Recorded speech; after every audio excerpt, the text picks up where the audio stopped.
Yeah. Yeah. Hello. All right, I have no idea why the stream ended. I honestly couldn't tell you why the stream ended because I'm sitting in exactly the same spot after going and taking a piss. All I did was walk back to the car, restart the YouTube app, and now we're connected and it's streaming. So I don't know if T-Mobile's having a hard time handing me off tower to tower. I think the problem is when I close the app and I re-engage it, it connects to a closer tower. So I need to contact them about that because that's kind of shitty because a lot of what I do is driving around and jumping tower to tower. Get Verizon. Oh, Verizon has shit coverage in my area. I mean, that's the thing with cell carriers. You got to get the one that has the best coverage where you're going to be. I just switched to T-Mobile because I got sick of AT&T dicking me around. Like, AT&T has really bad habit of dicking you around. I mean, they give you the full shaft, too, not just the tip. I mean, it's full on. Hey, how does the stream look, guys? Because on AT&T, it looked like a thumbnail at, like, 320p or something. And now I have like 20, if I hit the right tower, I have like 20 megabit upload or something. So I should be able to like stream 4K if I wanted to. So it does look pretty good. Does it sound all right? This is actually, this is on the iPhone XS Max, which I just got from T-Mobile because they financed it for like 0%. So how could I say no to that? Being the poor person that I am these days. It's got stereo microphones, so I haven't really recorded anything and listened to it back on a computer, but I don't know if YouTube has stereo. Like, do you guys, can somebody confirm if it's stereo broadcast? Can we get a confirm? Hey, I'll take 720p all day long. Actually, I'm surprised. Can you actually like change that, or does it have to be 720? All right, let me look at some of these options. Oh, what does this button do? Wait, I can like overlay real-time filters and shit? What? Wow, that's a powerful little bastard. What about this? Crush? I don't know which one. Oh, that looks good. I like that. That's pop. You guys like pop? Look at that. That looks pretty good, actually. Damn. That is one sexy beast right there. Shit. Mama knew how to make them. Let me tell you. All right, guys, well, I got to get back on the road because I got a lot more driving to do, and I'm going to take you guys along with me, but it probably will die again, the internet connection at some point, because T-Mobile won't figure out how to do its little banyan swing from tower to tower. So, how's it going? Oh, I can change the resolution if I want in the mobile app? Oh, maybe I'll do it. I mean, 720p is good, right? I don't want to eat up too much data. I only get like 50 gig a month or something like that. Then they start throttling my ass, and I don't want to be throttled. I got some lady next to me vaping. Even vape. I should roll on the window and be like, even vape. Let's see here. Bring back Nerdgasm. I plan to, actually. As a matter of fact, I'm going to be doing a lot more coding here in the coming weeks because I have a couple of projects that I want to work on now. So, and when I want to work on a project that is something that is near and dear to my heart, it usually happens. All right, let's fire her up. Hey, Jinzo Defiler, thank you for the $10 for the poor people. I appreciate it. Well, you guys have paid my round trip gas between this stream and the last stream. You guys paid for all my gas to get to and from PDXLAN, and I love your faces for it. All right, let's get out of this rest stop, shall we? Rev her up a little bit, let everybody know who's boss. All right. I'm gonna roll down my window a little bit, get some fresh air. Let this nice lady cross. All right. Ooh, they got a short little on ramp, so we're gonna have to get on it. You guys want a front row seat for this? All right. We gotta wait until we get around the corner, and then we'll give her some beans.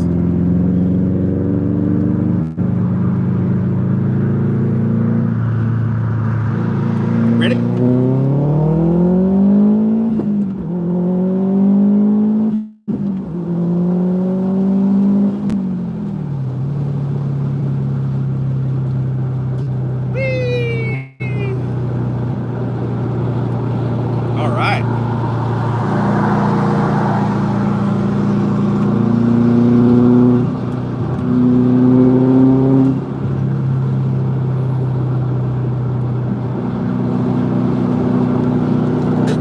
Like my squeaky ass brakes. They're pretty damn squeaky. I'm not gonna lie, I couldn't afford to get the genuine Brembo brakes when I had my brake job done, so it's literally got like eBay brakes on it. Actually, they're not that bad, but they're pretty close. Like they're pretty much the bottom end brake package that'll fit on this car. So I wouldn't dare take this car to an actual track with these brakes on it. It's like enough brakes to like emergency stop. It's not like brakes that wouldn't fade. Hey, Fervent, thank you for that again, dude. Oh yeah, fourth gear pulls are the best. Those are the ones that sound awesome. Like here, let's see, that's fifth. All right, fourth gear, it's 6,000. Hold on here. Here we go. The only problem is in fourth gear, I only get 20 pounds of boost. In fifth and sixth, I get 24 pounds of boost. So, and the top speed I've had this car on a closed test track was 173 miles per hour, which isn't too bad for a little four-banger, honestly. I didn't think she had it in her. Back when it was stock, before it had the tune and the new boost controller and all that shit, and the exhaust and the intake and the divorced wastegate and all that stuff. Before all that stuff, I could only get it to about 154. So that's pretty impressive, like, increase. Hey, thank you for that $5 tip. Sorry I missed the message. But, you know, driving, gotta pay attention. But 173 miles an hour for this little shit bucket is actually pretty good. Considering that it's got this ginormous hood scoop, it's shaped like a bread box, and it has a huge spoiler on the back that's not designed for downforce, it's designed for lateral stability. It is not an aerodynamic car. This thing is literally forcing its way through the air. So if you drop the same engine, same transmission, everything in like an Acura NSX, it'd probably go 200 miles an hour. What size is the motor, Paul? It's a 2.5 liter. It's an EJ27, which is a horizontally opposed boxer motor with a total displacement of 2.5 liters. It's got a VF39 turbo on it, completely bone stock. The only thing that's been changed is the downpipe has a divorced wastegate, which basically just cuts down on turbulence, and the exhaust is catless, so it's more freer flowing. So the turbo can spool quite a bit faster than it could stock, and it can put out more PSI. Like before, I think 20 PSI was pretty much about its limit until I freed up the exhaust, and then we can get it to 24 PSI, no problem. It actually feels like it'd probably go to 30 if I pushed it. But at that point, I don't have enough fuel. I need to put bigger injectors and a better fuel pump in it. If I did bigger injectors and a bigger fuel pump, they said they could get me about 360 at the wheels. But to do any more than 360, they'd recommend that I start doing some shit with like the cams and the valves and stuff inside of the engine.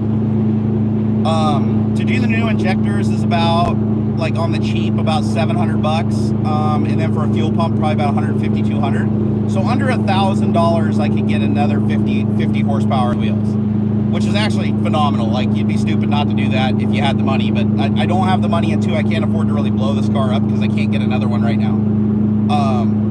Doesn't mean I'm gonna drive it any less nice. You guys see, I just throttle and beat on this shit and put it away wet, but but she's been really reliable to me, really. Oh, Oracle, don't even worry about it, dude.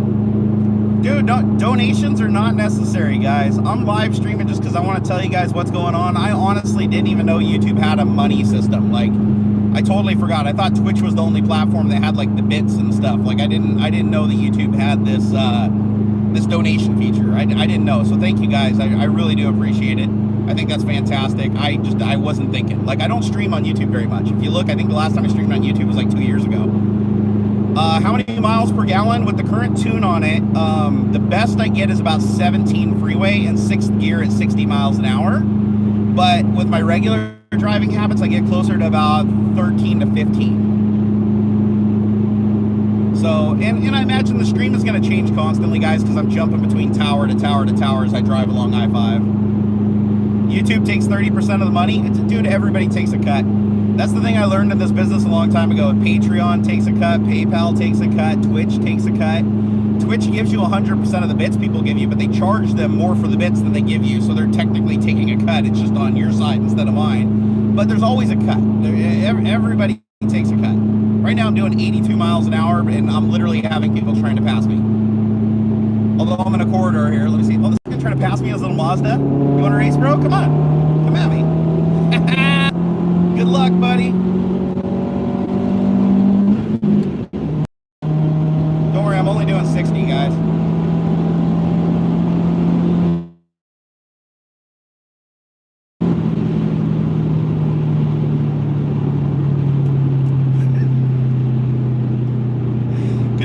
front camera on, because you guys would probably do some Mythbusters measurement shit and figure out how fast that was. Don't worry, there was no cars on that stretch. It was literally 3 lanes, 2 huge shoulders, lots of run out, nobody there, flat as hell. Hey Renee, thank you for that $4.99, brother. Thank you, bud. I won't say how fast I went back there, but I will tell you that this car gets to 145 miles an hour before it even starts falling off on acceleration. It's like very linear acceleration, all to about 140, 145, and then it starts falling off for a while. Actually, that's not racing. Racing implies that you're racing somebody. Like, racing is a test of time against somebody else. It's a competition of time. Technically, that's not racing when you're just driving fast in a straight line. But like I said, I was only doing 60 miles an hour. It's just I had the clutch in, so you could hear the engine revving. It's like, and then I used CGI and sped up the video, even though it's live, to make it look like it was going faster than it was. But it was just a lens effect. It was like CGI and shit. Yeah, Dylan, I've been losing weight. I've lost, hold on here. Somebody do the math for me. I was 332 at my heaviest. 332, and this morning I was 309. Can somebody like do the magical maths on that and tell me how much weight I've lost in the last 3 weeks? Please make it an encouraging number. Please don't run me over, 18-wheeler. Thank you. God, that always freaks me out when 18-wheelers start merging and they like turn on their blinker for like 1 millisecond and then come right at you. Did somebody do the math? Come on, I need some math here, guys. 23 pounds, perfect, thank you. So I've lost 23 pounds so far. I've lost the easy weight already. Now it's the hard weight time. Right now, over the last 6 days, I've been averaging about a pound every 2 to 3 days. I'm losing about a pound every 2 to 3 days. So, which I still think is great weight loss. Like, I think I'm definitely on track.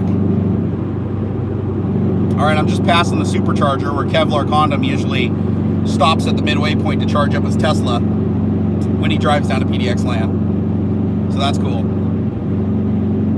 How do I feel about the bugs in Windows 10? I just caught that. The bugs in Windows 10 that are happening today would not have happened on my watch. And I'm not just saying that the whole, like, oh, Hillary, would have done this, even though Trump won or whatever. I'm not doing it in the capacity of like, oh, Microsoft would have done this, I can't prove to you one way or another, but I can tell you with absolute certainty that when I was there, we had test cases that would have found both the 2 major issues. Both of them. The activation issue never would have been able to happen on my watch because before we were allowed to ship Windows updates to consumers, they had to go through WinMain, which was the main build lab that everything, basically the mixing pot, where all the virtual build lab, FX, GDI, NET, all of them put their code into main to see if it plays well together. And one of the automated tests that I actually personally wrote myself that Microsoft was running when I left was an activation test. It would literally go and query a server, grab a new product key, because you couldn't use the same product key over and over because it'd be a different computer each time. It would grab a fresh product key, it would put it in, it would activate it, and then reboot the computer, make sure it stayed activated, and then run all the test cases on that computer, like 1,500 test cases. I am literally out in the boondocks, so we're probably going to drop signal a couple times. I'm entering Chehalis, so, well, shit hails. So it's probably going to go in and out. The quality may suffer too. There's a lot of holes on T-Mobile. I don't remember AT&T having this many problems, although AT&T wouldn't broadcast at any quality ever that was good. But the truth is, Microsoft had checks and balances in place to catch that. All of the issues we've been seeing with driver problems and the boxes getting bricked and people installing the updates and not rebooting and stuff like that, and the recalled, both the major recalled releases wouldn't have happened on our watch. Wouldn't have. It is literally because Microsoft is betting on you guys, the public, joining the Windows Insider program, running the shit yourself, and then if you run into an issue, using your time and your resources to go report it properly with enough information that the developer can actually fix it. Now, how many people do you think actually go and report this issue properly when they hit it? No, they don't. They just reinstall their shit because half the Insider program guys aren't running it on their main box. They're running it on a VM. They just roll that shit back and ignore it, hoping that somebody else will report it. That's the problem. When you don't pay people to report bugs, you're not going to get high-quality bugs. Let me give you guys an example. So, when I worked at Microsoft, here's how I reported a bug, okay? This is the difference between me reporting a bug as a paid emissary of Microsoft, an employee, versus you just being a consumer of the product wanting to get early access to their shit. Okay, I had a program that I used called Product Studio. And I would go into Product Studio and I would open a bug. And when I opened the bug, I had to supply a dump file, which is when I hit a crash or I hit an issue, I'd have to take a memory dump when it was happening. I had to provide full repo steps, which is step-by-step what I did leading up to the crash so that they could reproduce the issue, okay? On top of that, if I wanted to get the bug fixed, I had to go reproduce it multiple times on multiple machines and provide an iDNA trace so that they could actually walk backwards through time to make it easier for them to fix the bug. Oh, and I usually had to have a live session open on a machine that was actually broken so they could come in and do something called live triage. That's where they can progress the machine and massage the threads and continue the computation on a process. You get none of that shit, or at least very little of that, when a user reports an issue. When your computer crashes and it uploads the information to Microsoft, it's literally giving them what's called a mini dump. It's a mini dump file. It doesn't even contain the full contents of the memory. It just contains the memory that's relevant for whatever's currently in the stack. And if you're a developer, you know what I'm talking about. The problem is most of these bugs that occur happen well outside of the stack, or the issue that occurred happened 3 steps back that's already missing from the mini dump. So they need a full dump. And they ain't ever going to get a full dump from fucking Watson, okay? They're never going to get a full dump from the Windows crash analysis system. They're just not. Unless somebody, like, they send out some special request or query to the machines and everybody clicks on a bunch of boxes saying, yeah, it's okay to eat up 20 gigs of my bandwidth to send Microsoft a fucking dump file they're not going to look at. And that's what pisses me off, is when Microsoft made the decision to make the public test their product, they also made the decision to basically screw over a bunch of their customers, because Microsoft was known for stability. I know that seems funny because Microsoft has had some major fucking boners in the past, but Microsoft, by and large, once they release an OS and they stabilize it, it remains pretty stable. Windows 10 and Windows 8, well, actually Windows 8 even got better as it got to 8.1 from a stability standpoint, but Windows 10 has literally been like this. There's been no guaranteed stability at all with Windows 10. It's very annoying. Like, my expectation is that Windows 10 remains stable above all else. They're not doing any stability testing. Stability testing is the most important thing. They should also be doing regression testing, which they're obviously not doing because they keep repeating the same fucking bugs over and over and over again. What was it, 3 times that they reset your settings after installing the Windows updates? That was a big deal. Everybody was pissed off about that. Remember, like, you'd install Windows Update and then all your fucking settings that you went in and changed for privacy, disabling Cortana, all that shit would just be set back to default. 3 times that bug reoccurred in 3 different updates after Microsoft claimed they fixed it. Like, who's testing this shit? Nobody is. Nobody is testing it. I can tell you right now, Microsoft, because I happen to know Microsoft laid off the entire test division. There is no manual testing anymore.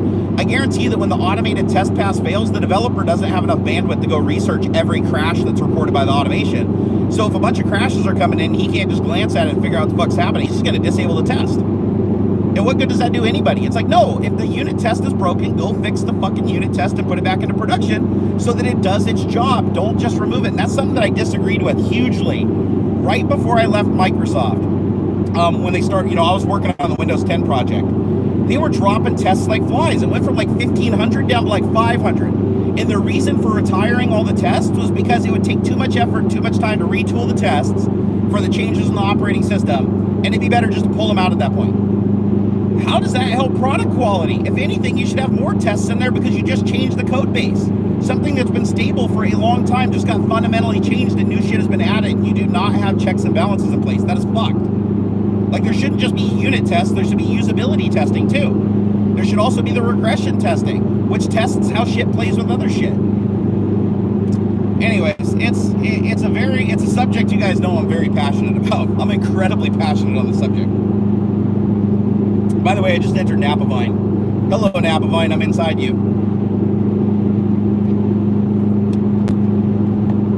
But anyways, the Microsoft thing pisses me off. And here's the thing that drives me really nuts, is that the Microsoft stock is like, last I checked, it was like $108. I think it might be down a little because the overall stock market's starting to collapse under the weight of the tariff. But Microsoft's stock went way up. When I left Microsoft, the stock was a share.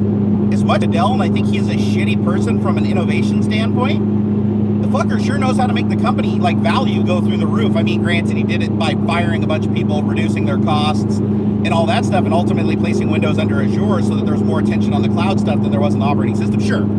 Sure, he did a lot of bad shit to get there, but I'm surprised Satya actually increased the stock price and held it like that. That blows my mind. It might be 56K. I don't know. Technically, I'm on T-Mobile with their 90 megabit plan, but every single tower seems to give me a completely different amount of bandwidth. So it depends on where I'm at. Like, I could drive in a mile, and you guys might see me at 4K. Fuck, I don't know. Don't worry, there's plenty more videos coming of me calling out Microsoft. I made that decision 2 days ago. That now that I'm returning to YouTube and I'm going to start making content, then I'm going to get set up for some more talking head videos to talk about this shit in more detail, because Microsoft is being allowed to slip, and it bugs me. It really, really bugs me, the free pass that Microsoft gets on a lot of this shit, and they shouldn't be. Like, the public should be fucking completely up in arms with what Microsoft is doing. And the other thing is, I also want to make some videos talking about my theories of Microsoft working on a Linux kernel. I genuinely believe Microsoft is actively working on their own Linux kernel right now. It may be derivative from an existing kernel, because they've been doing a lot of work with other companies like Red Hat and stuff. But I really do think Microsoft is working on a Linux kernel, and their long-term goal, because remember, they put the bash shell and stuff in Windows 10 and the Linux subsystem. I think their goal is to transition off of the Windows kernel and HAL onto a Linux kernel and HAL. Because once they do that, now everybody's forced to get their apps from the Microsoft store, right? Or Linux apps, which are open source. That's why they're embracing the open source community. Instantly overnight kills Win32 across the board, so it forces every company and everything to start making Linux versions of their software. And best of all, overnight, literally overnight, they will become the single biggest Linux distribution in the world. Because every single desktop computer that is running Windows 10, by default, will turn into a Linux box. It'll still be called Windows 10, just like, you know, you might call it like Lime version blah, blah, blah, or SUSE or whatever, SUSE, whatever. And you may call them that, but it's going to be Linux. The underpinnings of your operating system will become Linux. That's what I think. This is not confirmed. This is highly speculative. As a matter of fact, a lot of people that work inside of the company that I've talked to about this can't even confirm it. They don't deny it either, but they can't confirm it. And these are people that, if it was true, they would confirm it to me.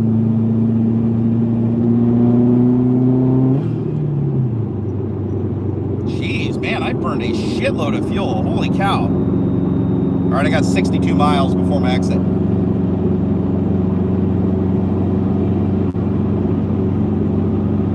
But that scares me. That legit scares me that Microsoft, if they make a Linux distribution, they're literally going to be the biggest Linux distribution in the world overnight.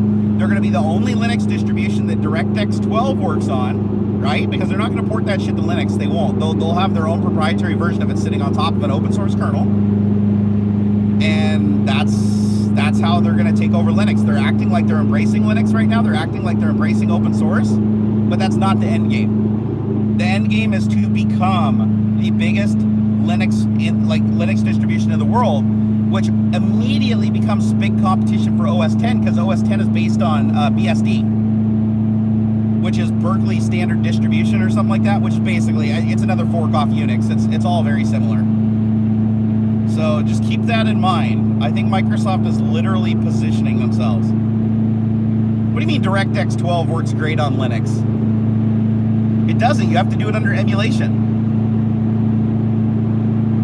Unless something new happened that I don't know about. I mean, did somebody actually create a DirectX 12 version of Wine that actually works? You're right, Linux is not Unix, but it's derivative of Unix. Linux actually derived from Unix. So did BSD. Unix was the original Nix operating system. I like how this guy in like a little Kia Soul's doing 100 miles an hour to pass me. Oh man, he really just wanted to pass the Subaru. Oh my god, that's funny. Like, I'm actually surprised. I didn't know a Kia Soul could do 100 miles an hour. Fuck, I am doing 90 miles an hour and I got 3 people riding my ass. Seriously? Well, I guess it is 70 base speed limit. Oh well, should we show the Kia who's boss again? Let's do it. This is the Kia Soul right here. You guys see it? He just passed me. Should we pass him? Let's do it. I'm just gonna leave it in 6th. I'm not even gonna downshift.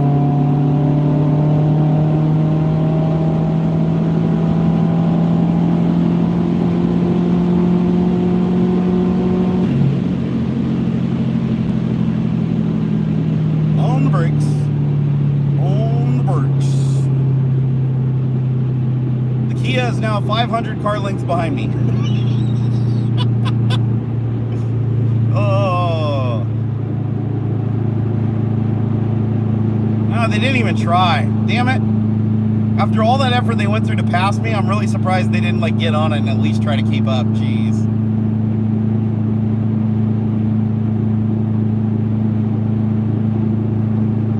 Okay, hold on. I see a bunch of people up in arms about me saying Linux is derivative of Unix. Just hold your horses. Go look at Wikipedia. Yes, there's a lot of mutant children in between Unix and Linux and all that shit, but I'm just saying that Unix was the original Unix operating system. It's not like BSD, Linux, and Unix all being developed side by side. No, they were not. Unix was the original. And I believe even Solaris, I'm not 100% on this one, but I believe even Solaris was derived from an original Unix kernel. It might be a really fucking old Unix kernel, but still. That's the thing you get with open source. If somebody creates something cool in open source, everybody fucking derives from it and creates their own thing.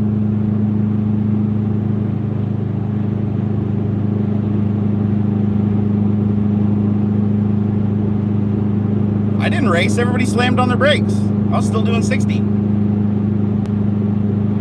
Yeah, I still get job offers at Microsoft. It kind of surprises me, actually. I still get quite a few people that message me and say, like, you know, would you like to come and work for my team at Microsoft? Hell, I even had one guy say he really likes my YouTube channel and he'd love for me to come work on his VR team.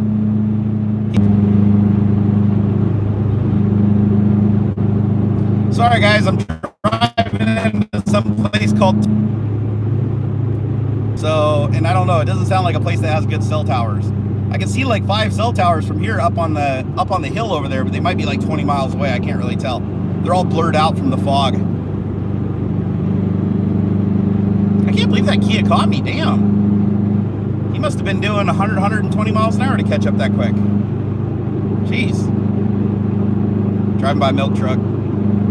God, man, I miss milk. I can have a little bit of heavy cream and cheese and stuff, but I can't have like 1% or 2% milk because it has too much sugar in it, too much naturally occurring sugar.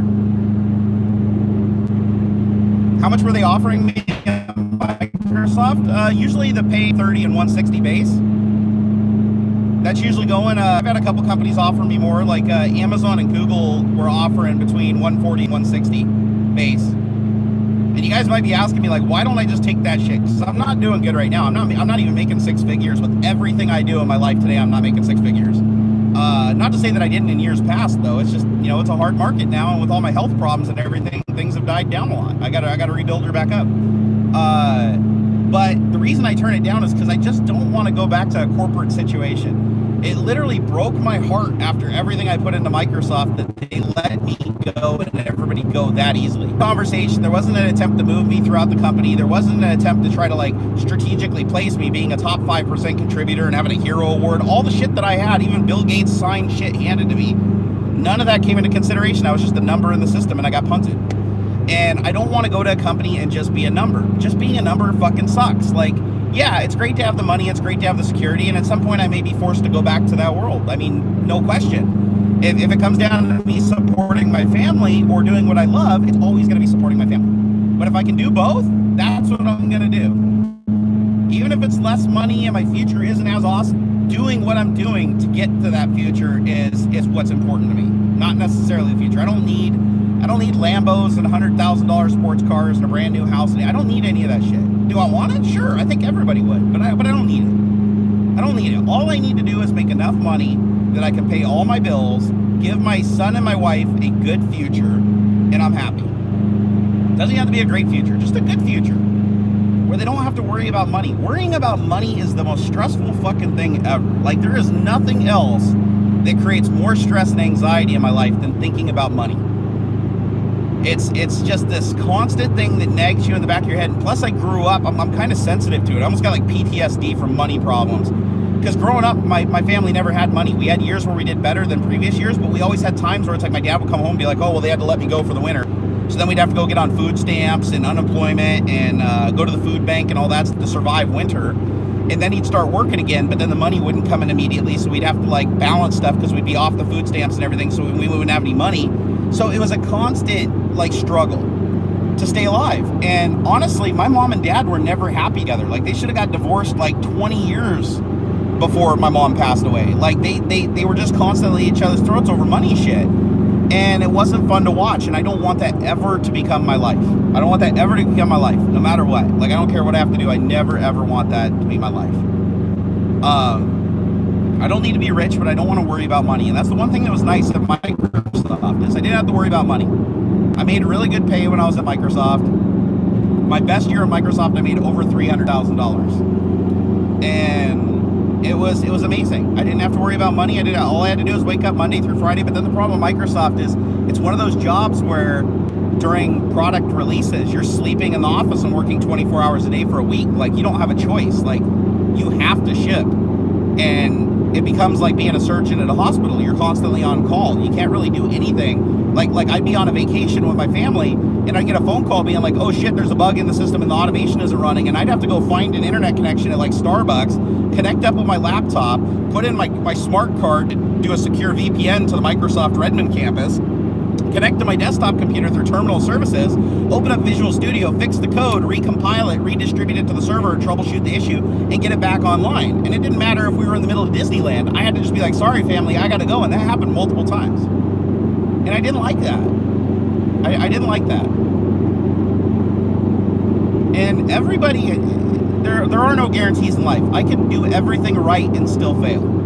There are no guarantees. All you can do is improve your odds. That's the only thing you can do in life is through hard work, you can improve your odds. But nothing is guaranteed. You can do everything right and do everything perfectly and still fail. And you're going to learn a great deal from that failure, even though you did everything right, and you'll do it even more right next time. But if you don't do anything to increase your odds, you're not going to probably have a good chance of doing well.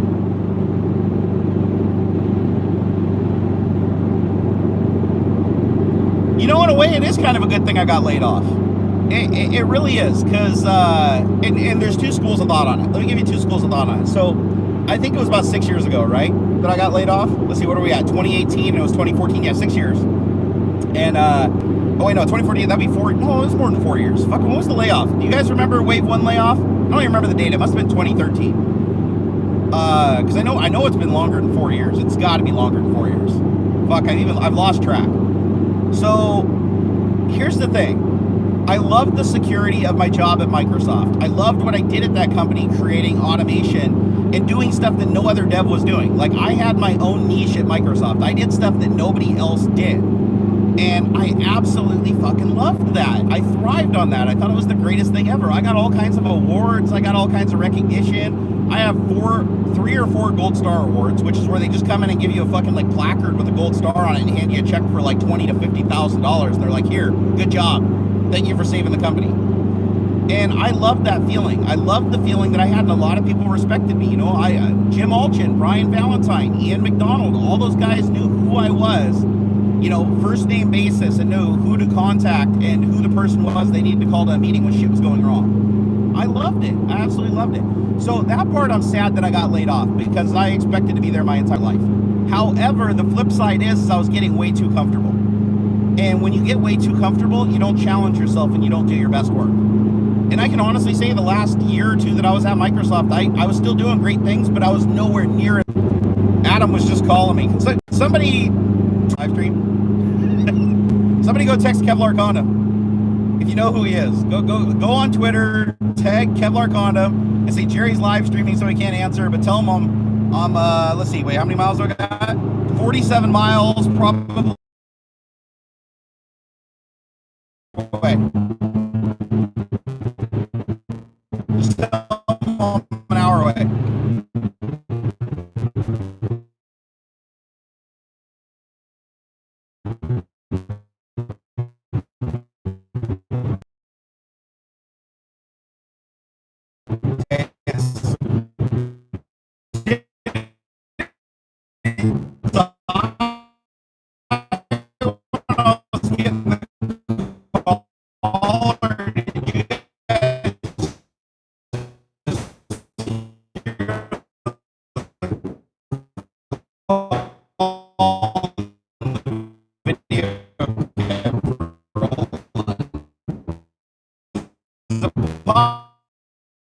Like stop and use today. Just fucking love it. They're called with my coworker Andy Rank. We pushed each other so fucking hard. Code space, pushing all I could.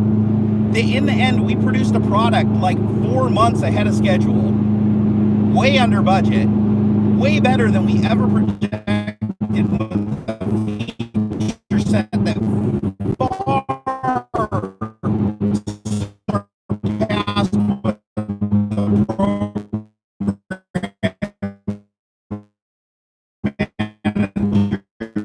said that we were liable for. It was fucking amazing. And it was because we literally worked 24 hours a day, not because we could. Is it working? Still got a spinny thing on the screen, so I don't think it's working.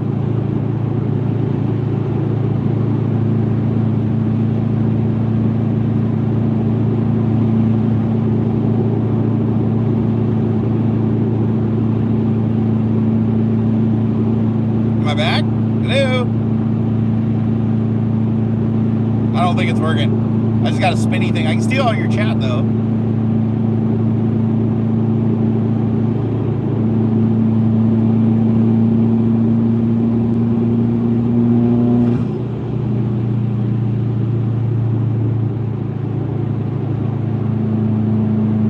Hello? It's working? I still got a spinny thing on the screen, but it appears to be working. It does show a video, so yeah, I'm out, dude. I'm out in the middle of nowhere. I'm literally driving by a motel called 7 Motel. It's not even Motel 7. It's called 7 Motel, and it's like a rainbow neon sign from like the 70s. It's weird though. When the video cuts out, I can still see messages, so I know that I at least have enough internet. It must be that it drops under 1 megabit or something like that, and YouTube just disengages the video because it can't encode that slow. Dude, man, people on I-5, they're in a hurry to get places. Jesus. It's all right. It'll probably clear up after I get up ahead, guys. I'm literally driving through a valley with nothing on either side of me. I mean, look at this. Hold on here. I don't know if you guys can see, but it's just woods. Woods and woods. I'm getting passed by a Suburban.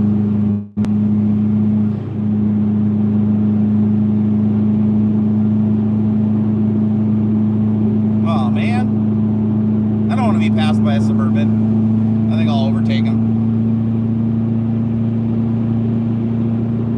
I love the way the turbo sounds. I already did the delete to make the turbo louder, but I want it even louder. I don't even want to hear the engine. I just want to hear the turbo screaming. That's it. That's all I want. Hey, good day, Australia. I haven't done folding at home in a while, but I want to. As a matter of fact, one of the biggest things I need to do, that I can't now because my arm's all fucked up. I need to get. I gotta lure Graham over to help me. Is I gotta get that beast of a machine Puget Systems built me, that big 8 GPU mining rig and rendering box. I need to get it in my crawl space. I got this little crawl space I want to move it into for the winter because it's gonna be really cold in there, so I'll be able to run it full tilt. I want to put it in the crawl space, and I got a rack and everything that I gotta build. And I'm gonna do a video of the whole thing. And I'm going to stick it in there, and it's going to be doing folding at home, crypto mining, whatever shit coin. I'm going to just do shit coins now. I'm done with this whole Ethereum, Bitcoin shit.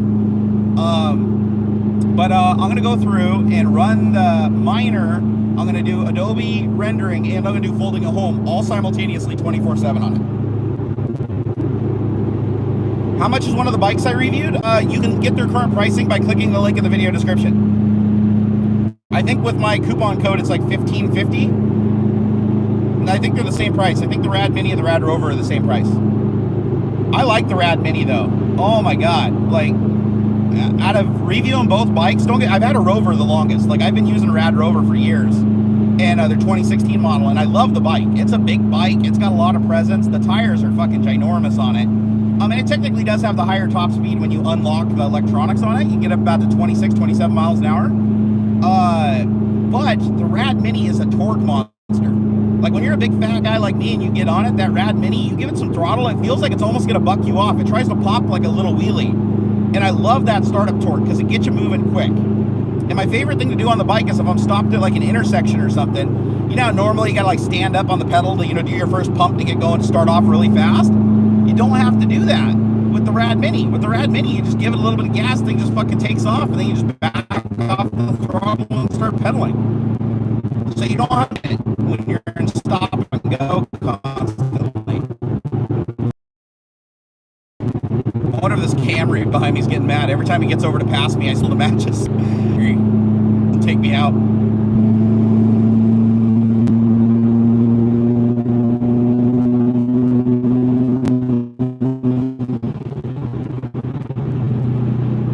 I really don't. The Grim Speed boost. The tune the car solenoid broke, bleeding boot, wouldn't. Grim Speed, and the thing I don't like about the Grim Speed is it flutters. Now I get like shitloads of wastegate flutter, and I didn't get that with the stock one. With the stock one, it was a very smooth, you know. Now it's like when you hear it, like when I get on it, like listen to this. It's like I don't know if you can hear it very good, but it's like sounds like a little machine gun going off in my engine bay. It drives me nuts. To the tuner though, he said if I did an external wastegate, then it wouldn't do that anymore. He said the reason why it has to flutter is because the internal wastegate just can't respond fast enough, so it's having to modulate it. Whereas an external wastegate, it could do it perfectly 1-to-1. So I don't know if the guy was bullshitting me or not. I don't know a lot about waste, but I recommend a W. Hell yeah! Oh shit! Now I got a big, huge like Dodge coming jacked up turbo diesel with a wench on it right behind me.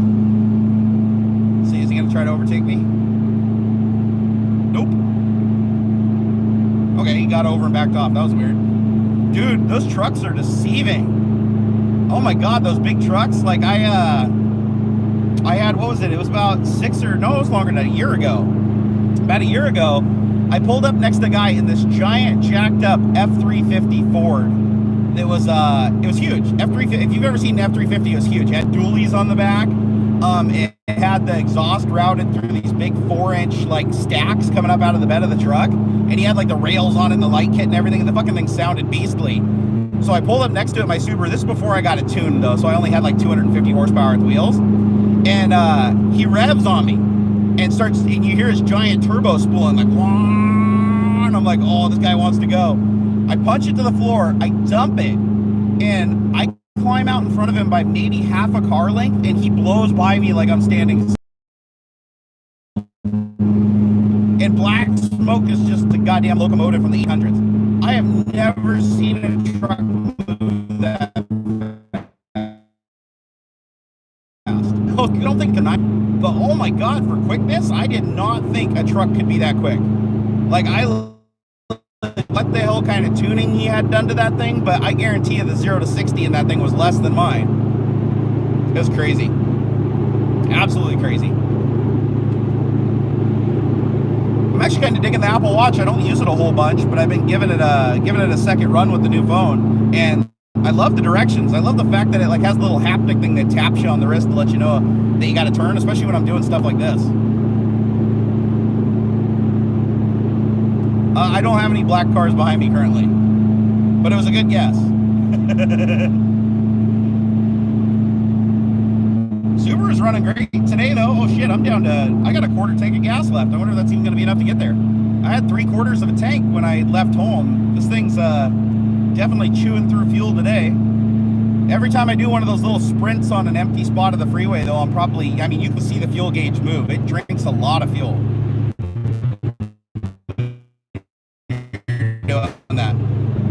I'd have it. Honestly, if I had the money, I have 4 friends now that have Teslas, ranging from the Model X, the Model S, the P85D, but basically it's a P100D after all the upgrades, everything ludicrous.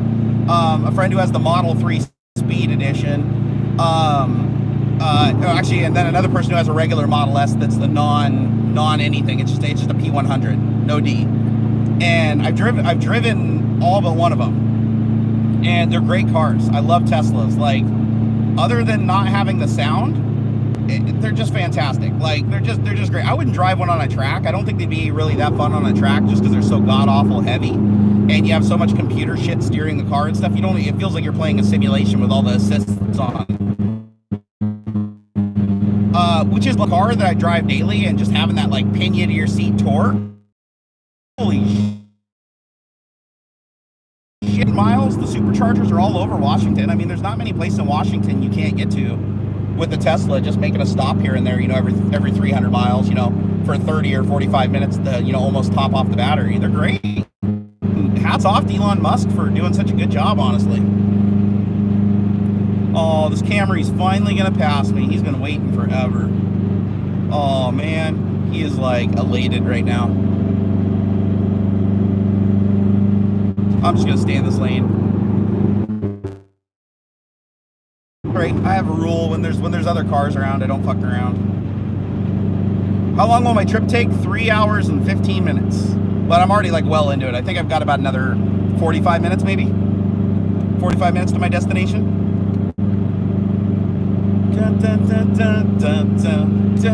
It helps a lot when I talk to you guys. Like, a lot of people think that it's not. It actually mentally keeps me very alert and very sharp, and it makes time compress.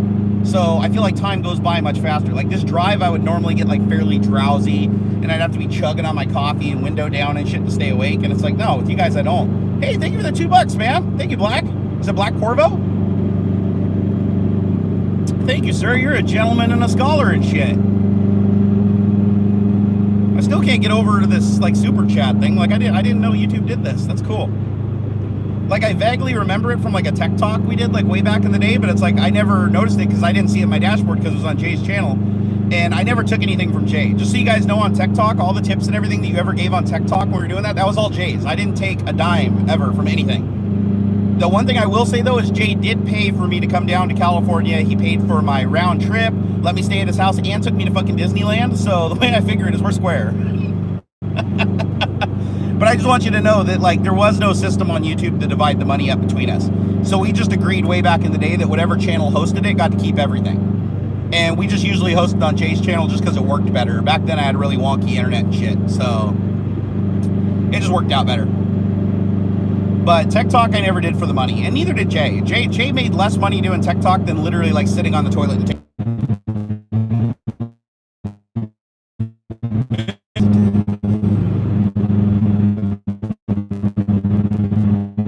literally out in the middle of bumfuck right now. Like you don't see anything. You see like an occasional house hidden up in the woods. So I'm actually kind of surprised to have any internet connection right here at all. So that's pretty good. I can still see chat. Chat didn't cut out that time though. Last time chat didn't cut out when the video cut out. So I definitely lost all internet there for a second. Is Jay's 2 cents denial of service attacking me? Hey, I got cheered up today though. Post Malone liked one of my tweets. I keep forgetting he follows me, but he only follows me because of Jay. Don't think that like Post Malone, you know, liked something I said or something and followed me. I think he followed me because Jay was talking about me. He was supposed to be on Tech Talk or something. I don't remember, but it was through Jay's doing somehow that he ended up following me, and so every once in a while I throw a tweet his way, and it's kind of cool when I see him like retweet it. It's like, oh, Post Malone read that. See? A lot of people think I'm famous. No. Not even a little bit. Like, Post Malone, that is famous. Like, where you could literally, that guy cannot go anywhere on this fucking planet. Like, that guy could literally go to the depths of, like, Nigeria. And people be, like, looking at him going, oh, my God, that's Post Malone. I still get recognized in public a lot, though, which I think is kind of cool. Since I don't make that much content anymore, I guess having 760 videos on YouTube has a way of keeping people, you know, finding you. I still run into people constantly that know who I am. And I think that that's like one of the coolest things of this job, honestly. I mean, I don't want to sound narcissistic, but narcissism definitely plays into it. I mean, it feels good that like people seeked out your content and like know who you are from something you did that they enjoyed. Like they enjoyed it enough to actually memorize your face and your name. Like that just fucking floors me. Okay, I got 24 miles to my exit.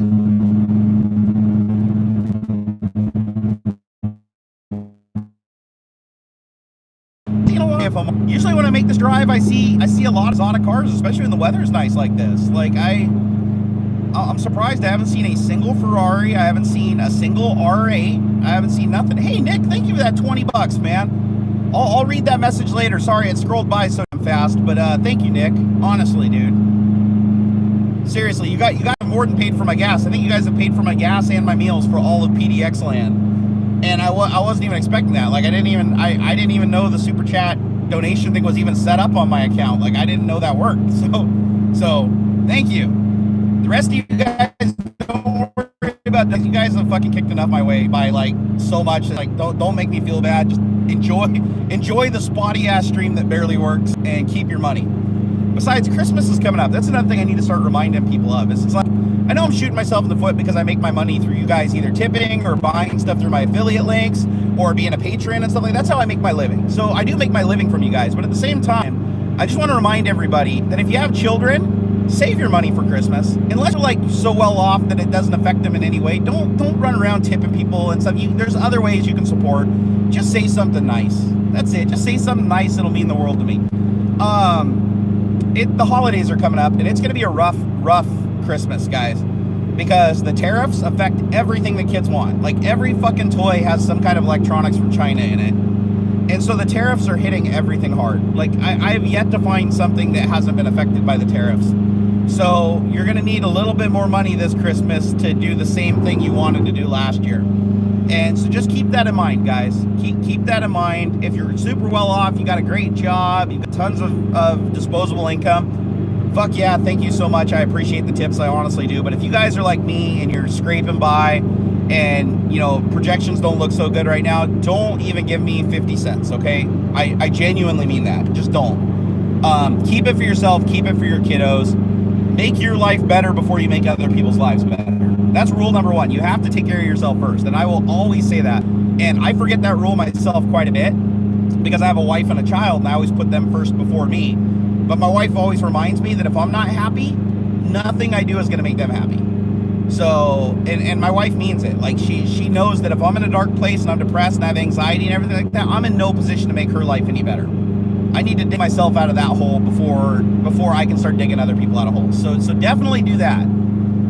If you guys are in a bad place, focus on numero uno first before you focus on anybody else. Because I guarantee you in the long term, you will be able to do more good for other people that need it if you're in a better place yourself than doing something right now that slows your progress or hurts you and prevents you from getting to the point where you could be more helpful. Does that make sense, or is that just massively confusing what I just said? Let me see if I can restructure that into something that makes a lot more sense. So, all I'm saying, guys, is don't worry about taking care of other people until you take care of yourself first. It is critically important, not just monetarily, but everything. Emotionally, that includes masturbating in the shower or anywhere else. Take care of yourself first before you take care of other people. Doesn't matter. Sexually, emotionally, physically, mentally, it all works the same. If you are not in the best possible place that you can be, you are in no position to make somebody else's life awesome. There we go. I think I said it. I think the masturbation made it clear. I think literally pulling out the masturbation comparison was what did it. I think now everybody's gonna understand. What app am I using for live stream? This is actually just the YouTube app, the plain and simple YouTube app on the iOS store. UK doesn't have tariffs, but you guys are used to VAT. You guys have a value-added tax, which basically does the same thing that the tariffs are doing to us right now. Hey, thanks Black for the $2 tip. I appreciate it. Okay, somebody posed a good question. Sorry I missed your name, but you said, what if helping others makes you feel better yourself? Okay, so there's the conundrum. Hey, Steven. Hey, Steven, how's it going, man? For those of you guys who don't know, Steven Fong, he's headed to Alabama today. Let's all wish him luck on his new journey. He had to up and move. And I hope you do real good, Steven. I have a feeling you will, though. I know there's some serious hurdles to the area that you're moving to. That I won't talk about out of respect for whatever privacy you want. But I'm just going to say that I think you'll overcome all that. Please don't hit me, 18-wheeler. Thank you. God damn it. Put some convex cameras on your shitty 18-wheeler. That's why I like having a turbo. I can get out of the way of stupid fuckers like that trying to run me off the road. But anyways, okay, back to helping others. If helping others makes you feel good, that's fantastic. But just keep this in mind. It's like gambling. It might give you instant gratification to do something nice for somebody else. But ask yourself, once that passes, like that you helped somebody else, once that passes, where does that put you back at? As long as it makes you feel better overall over time and it's sustainable and you're happy with your life, then great, awesome. But if helping somebody makes you feel good for a moment, but then later on you realize that you don't get to have steak for dinner and now you have to have top ramen because you gave your money to somebody else, that's not worth it in the long run. It really isn't. And you're not really helping that person. It might seem like you're helping that person, but in the long run, if you keep hurting yourself, you're not going to want to support anymore. You're eventually going to hit a point where your stress level is so high, you're not going to be able to help anybody. So take care of yourself. Take care of yourself first. You have to do that.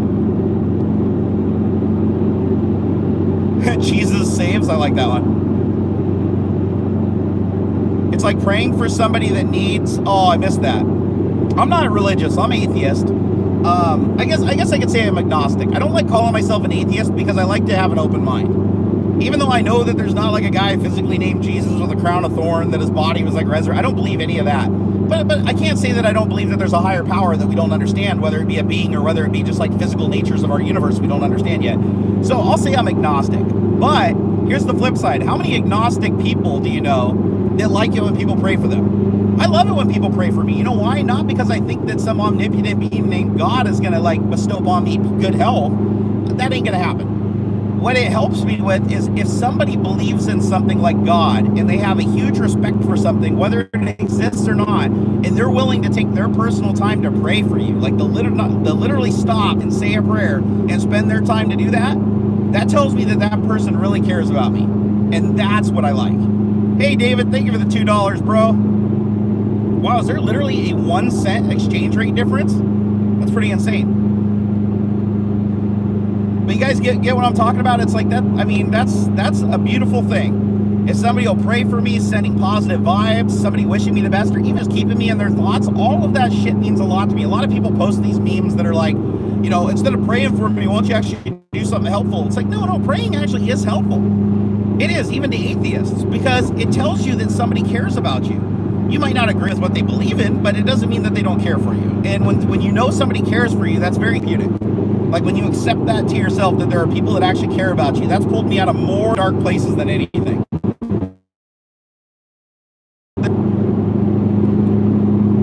I saw somebody say you're very smart. I don't know if I'd call me smart. I don't know if smart would be I don't know, maybe wise.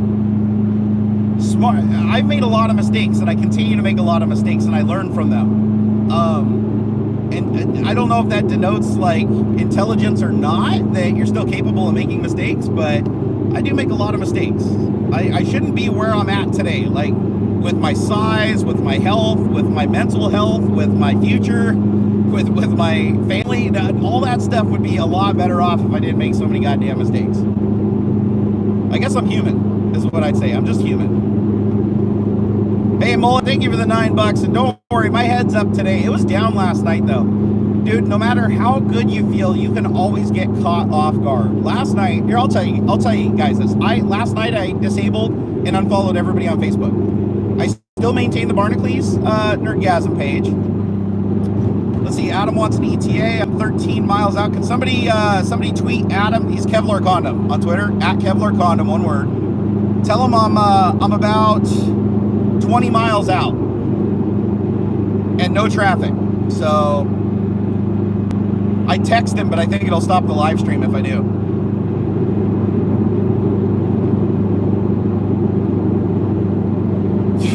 See, this is typical too. Anytime I talk about religion, you have a bunch of people in the chat talking about fuck religion, all religion's good, fuck religion. Like you always have everybody locking horns. Guys, don't worry about people agreeing with you. You don't have to agree on shit. Especially imaginary shit. Like, just don't worry about it. Like, I had somebody get mad at me the other day because my son still believes in Santa Claus, right? Like, why?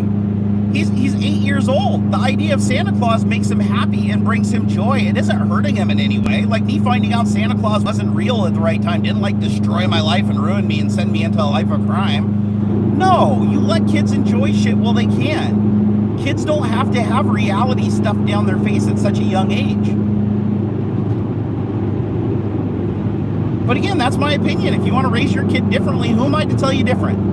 All I can do is give you my opinion, and maybe you get some value from it, maybe you don't. That's about the best I can expect these days. The problem is the internet's full of people that feel like they have to get somebody else to agree with them, and if they fail to get that person to agree to them, they will not look at any of their points and they block them. I'm guilty of doing it too. I include myself. I have no problems including myself in the biases that I talk about. I participate in them myself. It's very human. It takes a lot of intelligence and a lot of intellect to overcome that instinct to try to get everybody to conform to your idea of normacy. It's like the Christians that fight against people being gay. Who gives a fuck where somebody wants to stick their dick or rub their vagina? Okay, who gives a flying fuck? If that literally occupies your mind, you're a goddamn pervert. You're more of a pervert than anybody else you're calling a pervert. You know, oh, but Christianity says men can't lay together. Well, fuck, it says a lot of things. It also talks about slaves and fucking beating and killing people and women not being equal. Do you believe all that shit too? Fuck no, because you got common sense. Use a little on that topic too. Jesus Christ. That's one of the things. There are some things that I will not I will not tolerate though. I do not tolerate racism, sexism. I don't tolerate would be like, you know, anti-gay or anything like that. Like, I believe anybody should be able to love and marry any fucking person that they want for any fucking reason, as long as age does play into it. That's the part where I am going to step in. But again, the age changes depending on like country and state, even state in the United.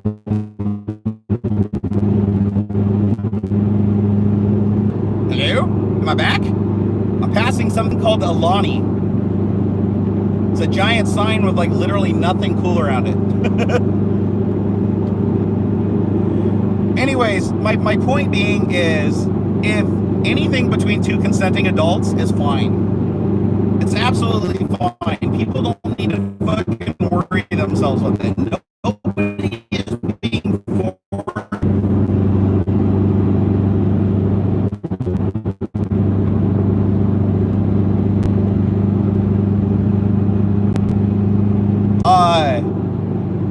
If you are a gay or a trans person, for instance, don't let that define you. That should not be your defining characteristic. Just like for a straight person, it's not their defining characteristic. Like, where I put my Peter is not my defining characteristic. Be proud of it, but I see a lot of them that they're so persecuted, and I understand why they do it. They're so persecuted and so beat up that literally every tweet, every interaction, everything they talk about publicly has something to do with being gay or something to do with being trans. And it's, come on, tell us about you. Tell us about the person. Tell us about your hobbies. Tell us about what you like. Tell us about your humanity. Like, that's what I want to hear about. Don't let everybody else harassing you push you into a corner thinking that you have to define yourself by who you identify with or where you put your genitalia. Like, don't fall for that shit. It just sucks seeing everybody pushed into that corner. You know, it's just like when black people are persecuted against, Jewish people are persecuted against. You know, they end up having to shift their entire public focus to defining the good characteristics about being that, and it becomes them. It consumes them. It's like, don't let that consume you just because somebody else pushes you there. Tell them to fuck off and live your own life. That's just it. And you will always find people that got your back. It doesn't matter what it is. You will always find people that got your back. The reason you're being persecuted is because people are afraid of differences. I believe everybody's a little gay, because in the animal kingdom, everybody is a little gay. Like, if you were alone on a desert island and there was like another dude there, he'd probably start looking pretty good after about 3 or 4 years when you realized that there was no poontang left on the planet and you were just bored and wanted something to do. My point being, and I know that's like, I was being a little funny there, but I'm saying, I believe that people are afraid of gay and trans people because they believe that it validates that could happen to them, that it's like some kind of a disease or something. And it's not. That is a choice that those people made, just like you made a choice to be straight. And people say, oh, it's not a choice, it's biological. I agree to that to some extent. There are some exceptions, but it shouldn't matter if it's biological or not. We're goddamn grown-ass people. We should be able to make choices. If you want to be gay for half your life and straight for half your life, or want to be bi your whole life, or you decide to change trans when you're 50 years old because that's a new part of your life that you feel better as, that feels like something that's more exciting to you and something that feels more like you at that time, do it. You don't have to hide behind biology. You don't have to hide behind science. Straight people don't either. Fuck that shit. We are human beings. We crave attention. We are literally animals that crave attention. We live by sexuality. Everything that we do at the end of the day literally has something to do with either eating, sleeping, or fucking. Like, that's it. Like, I don't know how to be any more blunt than that. That is literally what we do. We eat, we defecate, we sleep, and we have sex. That's it. And everything we do as an educated, like, race of humanity is all to get to that goal. No matter what you do, you can, it's like 7 degrees of Kevin Bacon. You can, through seven transactions of the mind, you can always figure out where sex comes in the picture, everything you do. Like me doing this live stream right now. I'm doing this live stream right now so that I can talk to you guys to get some aggression out. And just talk about some topics and catch up with you guys. That makes me feel good. When I feel good, I'm going to want to have sex. I'm not going to be able to have sex because I'm at PDXLAN and my wife's way back that way. So instead, I'm just going to have to go masturbate in the shower and hope Houston ain't listening. Because he's my roommate. You guys didn't know Houston's going to be down there. But anyways, everything ends in sexuality. Let's fucking just embrace it. Stop being such prudes. It's like, think about it. At one point, we were so fucking hedonistic that somebody felt that they had to write a goddamn book called the Bible to tell us to be ashamed of our penises and vaginas. Like, come on, somebody literally had to write a book. Like, if there really was a God doing that, he would have just programmed us. God would have just snapped his fingers and been like, all right, we're going to delete those lines of code where everybody's fucking like rabbits. But he didn't. He didn't do that. Some dude wrote a book because he's like, I can't take this shit no more. All right, my exit's in 2.4 miles, so I can start working my way over. That's the price you pay.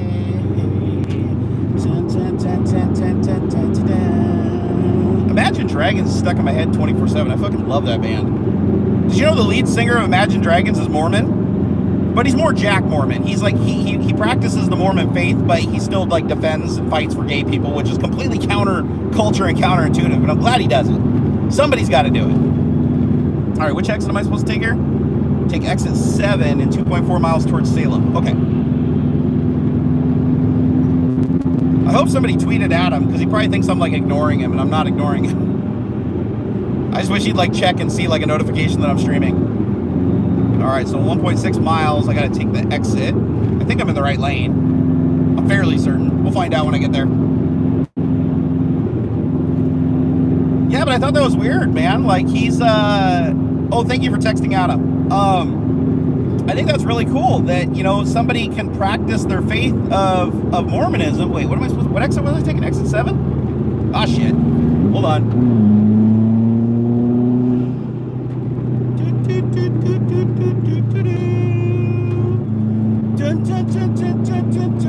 All right, so I'm taking 205 south. Okay, cool. Forester flyby. Ooh, I just sputtered flames out the back. Did you guys hear that? It's like blah, blah, blah, blah, blah, blah, blah. That's what happens when you dump too much fuel in. So it's actually probably getting pretty close to needing a mass airflow sensor change. Problem is, those fucking things cost like $1 billion. I don't know why either. They're literally a piece of plastic with a wire running through it. Oh, we got the Camaro trying to flex here. Sorry, buddy. I don't see a ZL1 or a 1LE badge anywhere on that thing, so you don't stand a chance. Not that I'd race him, because racing's bad, okay? Racing's bad, okay? You don't want to race nobody, okay? So you race somebody, that's bad. That's bad, okay? All right, I think I'm going the right way. Take exit 36 onto 134th. All right. Wait, how far do I got to drive before I hit that? 0.4 miles. Oh, shit. Okay, so take exit 36 onto northeast 134th. All right. Do some sponsored videos so you can trick out your STI. I'm going to do pre-rolls. Once I get rolling again, it's going to take me a while. No company's going to want to do pre-rolls right now with me, but oh shit, I got to take this exit. Thank you, Apple Watch, for tapping me and reminding me. Shit, these roads are weird. I am going to put sponsored pre-rolls on eventually because between ad block and CPMs being so low with Adpocalypse and the algorithm like getting views like so impacted, the only way to really make a living anymore is to do sponsored pre-rolls, because I refuse to do sponsored videos. So instead it'll be like, oh, today's video is sponsored by Dollar Shave Club, but the video has nothing to do with Dollar Shave Club. That's the kind of advertisement I have no problem doing. Enigma said, I don't live too far from you, you know? Yeah, I know, a lot of people know where I live and are around me. I don't keep my location a secret. I mean, you guys could probably figure out from my P.O. box that I live in Duval, like Duval, Washington. It's not a big town. But I'm thankful that people value my privacy. But I don't try to hide anything, because whenever you try to hide something, everybody just gets all dox happy and shit. And like, just, oh my God, you didn't use your real name, so I'm going to find your real name. Oh, I want to get your address and social security number. All that shit's on paste bin everywhere. Like, it's like, I don't try to hide anything. Everybody knows my wife's name. Everybody knows my son's name. It just isn't worth it. When you try to conceal and hide all that stuff, It just makes it a trophy for somebody. Like, nobody's interested in doxing somebody that everybody knows the information on. They want to dox somebody who seems important or doesn't want to be found out. That's the troll mind. Wait, am I in the right lane? Fuck, I hope so. In 0.4 miles, oh shit, I'm not. I gotta get over once I go through this light. Okay, I can do that. I live on the other side of the world from you. It is kind of cool having a global culture. You have my IP? Well, if you have my IP, it's to the phone. I haven't done sim racing in a while. I need to get back to it. I really do. Yeah, I'm going to the hotel first, Duo.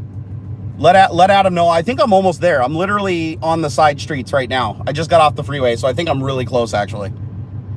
What's my ETA? 3:44? What time is it right now? It doesn't even say anywhere. I'm wearing a watch, and it does. Oh, it said 3:42. Oh, shit, I'm like 2 minutes out. I'll be at the hotel in like 2 minutes. Hey, what's up, Daniel? Karlberg from Sweden. Adam's at the hotel? Perfect. Yeah, you can denial service attack yourself. Just drop out to a command prompt in Windows and type ping space -t space 127.0.0.1 and then open up like 5,000 command windows and do the same thing, and you'll effectively DDoS yourself. All right, I need to get over. Coming on over. Coming on over. There we go. All right.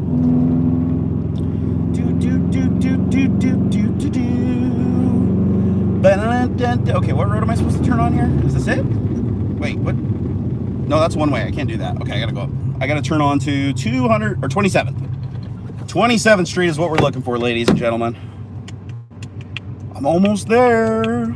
I'm almost there to go play some LAN video games. I didn't bring my big system this time. This is my first. Wait, did I bring a laptop to PDXLAN once before? I might have. I brought my Puget System Clevo build with me. It's got a 980 mobile graphics chipset, an i7, shitload of RAM, SSDs. I think it'll be fine for the gaming. It's a small screen, so I can like game at 1080p. It doesn't matter. Well, thank you, Herd4. So I'm gonna just everything I need for the LAN is literally in a backpack because it's at a new venue where you got to walk a ways, and I can't be like lifting a bunch of weight with my arm all fucked up from the blood clots and the surgery. So this is going to be my first LAN where it's like everything I need for the LAN, network cable, streaming equipment, lighting, all that stuff is in a backpack. 2 laptops, so I have one laptop to monitor stuff while one I'm playing games on. It's going to be cool. All right, it says I'm supposed to turn here. Is that it? No, that's Salmon Creek something or other. Okay, so turn on 27th. And then I think, oh, there it is. I see it. I sees it. I sees the hotel. I am here. I am here. And I see Adam's car right there. Cool. Is he literally sitting in his car? I don't think he is. No, he's not in there. I'm parking right next to Adam. All right, you can tell Adam I has arrived, and I'll be heading to the front desk to get my card key, and I'll be up to the room momentarily. Guys, thank you so much. Honestly, the tips and stuff, you guys helped me out with my whole weekend at PDXLAN. That wasn't even expected. I didn't even know that was configured on my account. That's awesome. Maybe I'll have to stream a little bit more over here on YouTube every once in a while. But I am going to start publishing more videos here. So it's going to be a good time. Hey, Dylan T said, have you ever been a troll? Yeah, when I was a kid, I was the worst troll ever. Like when the internet first started, I used to use the finger protocol and shit to go after like everybody. I was a dick back in the day. Matter of fact, I should probably do a video on it. Actually, I think I talked about it in my life story a little bit. All right, guys, I'm going to go ahead and end the stream. Hey, Chris, thank you for that last 2 pounds there. I'm going to get back on hopefully tonight or tomorrow. I'll be doing a morning coffee with Barnacules over on Twitter. Over on Twitch, twitch.tv/Barnacules. I'll be over there tomorrow morning, and I think I'm going to start using YouTube for my driving around streaming and stuff like that. So I'm all over the place. Just if you can't find me or you don't hear from me, I'm somewhere else. Just go searching. Twitter is usually the best way to find me. All right, guys. I will catch you later if I can figure out how to turn this damn thing off. Stop streaming. All right, love you guys. See you later. Bye. Oh, go check my Patreon out. Shit, guys, I got 58 videos over there. None of you have even seen on patreon.com/Barnacules.